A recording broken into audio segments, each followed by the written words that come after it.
Hello friends, સ્વાગત છે તમારું નીતાબેન કુકિંગમાં। આજે હું તમારી સાથે શેર કરવાની છું ચોકલેટ કેક કેમ બનાવવી તે।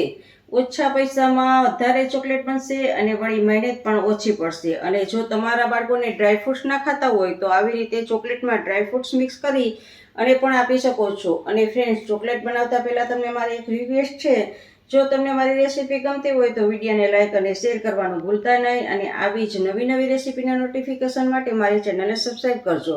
તો ચાલો ચોકલેટ બનાવીએ। ચોકલેટ બનાવવા માટે આવા બે મેં એક આ ડાર્ક છે ચોકલેટ કમ્પાઉન્ડ અને એક આ વ્હાઈટનું છે। તો આવા બે આની અંદર લાટા હોય છે। આ 500 ગ્રામનું છે અને આ 400 ગ્રામનું છે। જો આમાંથી તમે ચોકલેટ બનાવશો ને તો ઘણી સસ્તી પડશે। તમે બજારમાંથી 10 રૂપિયાવાળી કે ડેરી મિલ્ક લ્યો છો તો એમાં થોડીક જ આવતી હોય છે, અને ઘરે આવી રીતે તમે કમ્પાઉન્ડ લઈ અને ઘરે ચોકલેટ બનાવો તો ઘણી સસ્તી પડે છે।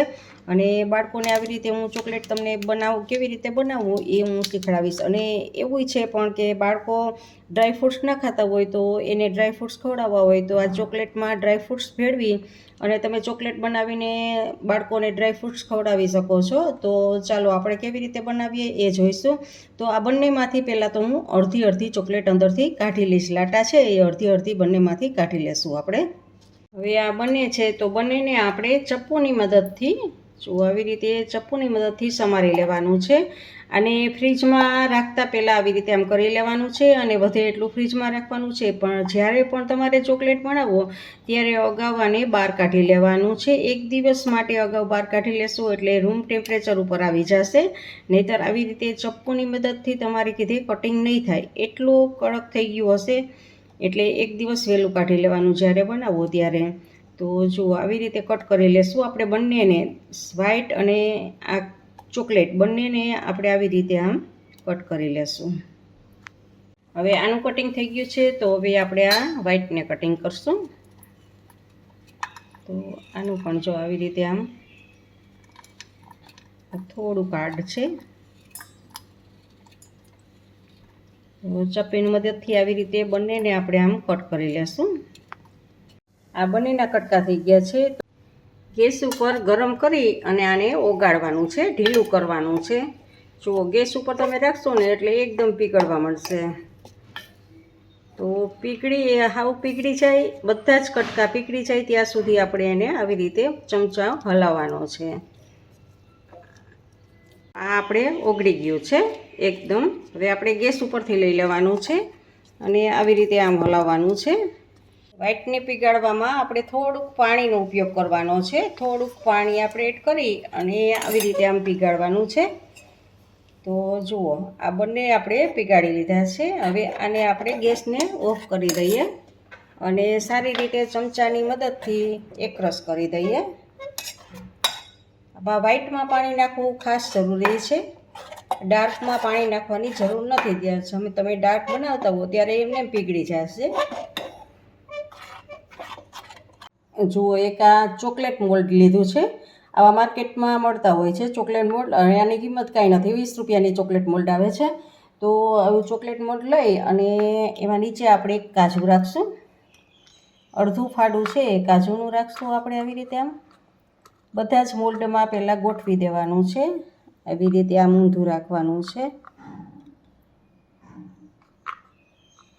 આપણે બધામાં કાજુનો ટુકડો મૂકી દીધો છે। હવે આપણે ડાર્ક ચોકલેટ છે એને એમાં આવી રીતે આમ લગાડવાની છે। જો આખું ભરી દેવાનું છે।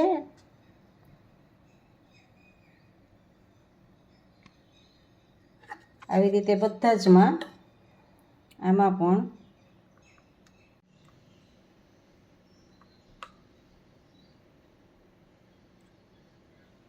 જુઓ, આ બધા જ ભરાઈ ગયા છે। હવે 1 થી 2 વખત આવી રીતે એમ ઠપકારી દેવાનું છે, જેથી કરીને સરસ અંદર બેસી જાય બધું જ। તો આપણું એક મોલ્ડ તૈયાર છે। હવે જે આપણે વ્હાઈટ પીગળેલું છે એને આપણે આ ડાર્કની અંદર આપણે એડ કરી દઈશું। એટલે અડધું ડાર્ક અને અડધું વ્હાઈટ બંને આપણે મિક્સ કરી દેવાનું છે।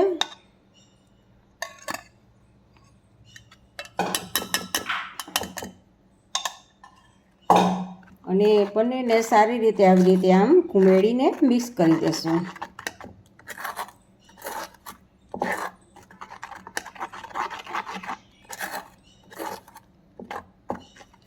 અને હવે તમારા બાળકો ડ્રાયફ્રૂટ્સ ના ખાતા હોય તો એના માટે આ એક વાટકી ભરીને બદામ કાજુના નાના નાના પીસ કરેલા છે.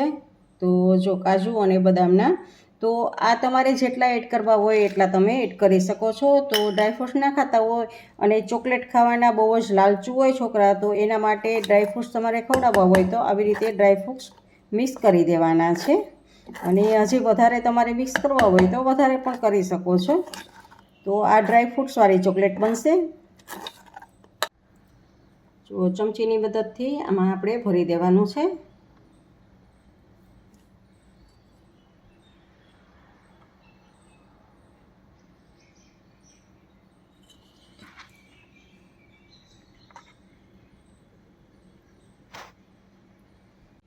તો જુઓ, આ પણ આપણે ટ્રે ભરીને તૈયાર છે. અને જો તમારી પાસે આવી રીતે મોલ્ડ ના હોય તો તમારે આઈસ ક્યુબ જમાવતા હો છો એ ટ્રે પણ ચાલે છે. એ ટ્રેમાં પણ તમે જમાવી શકો છો. હવે આપણે એક આ આઈસ ક્યુબ લીધી છે, આઈસ ક્યુબની ટ્રે લીધી છે. એમાં આપણે આ થોડુંક આપણે ચોકલેટનું મિશ્રણ એડ કરશું. અને હવે એમાં આપણે બદામ, 1 ને 2 બદામ આવી રીતે આવી રીતે 2 બદામ મૂકી દેવાની. અને બાળકોને રોજ 2 થી 3 ચોકલેટ આપી દો તો તમારે 4-5 બદામ છોકરાઓ આરામથી ખાઈ જશે. ચોકલેટની હારે બદામ પણ ખવાઈ જશે. તો આવી રીતે પણ તમે કરી શકો છો.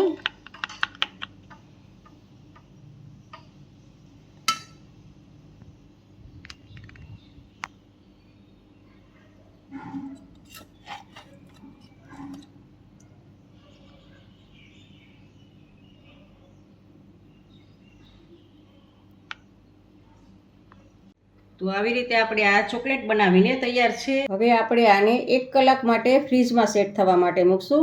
એ વાતનું ખાસ ધ્યાન રાખવાનું છે કે ફ્રીઝરમાં નથી રાખવાની, ફ્રીજમાં રાખવાની છે.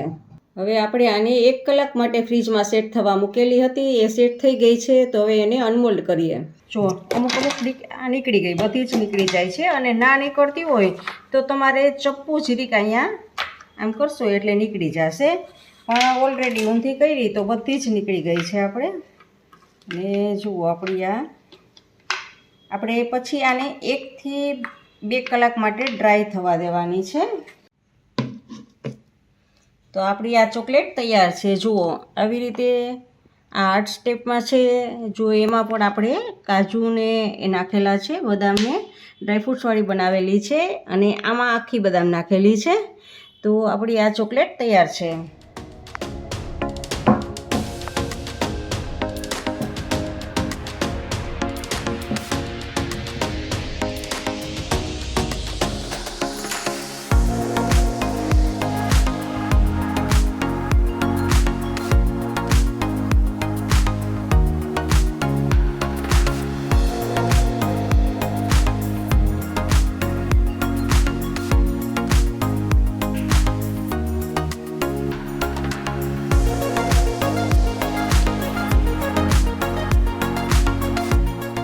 ફ્રેન્ડ્સ, તમને મારી ચોકલેટની રેસીપી કેવી લાગી તે કમેન્ટ કરજો. અને જો સારી લાગી હોય તો લાઈક કરીને તમારા ફેમિલી મેમ્બર્સ અને ગ્રુપમાં શેર કરજો.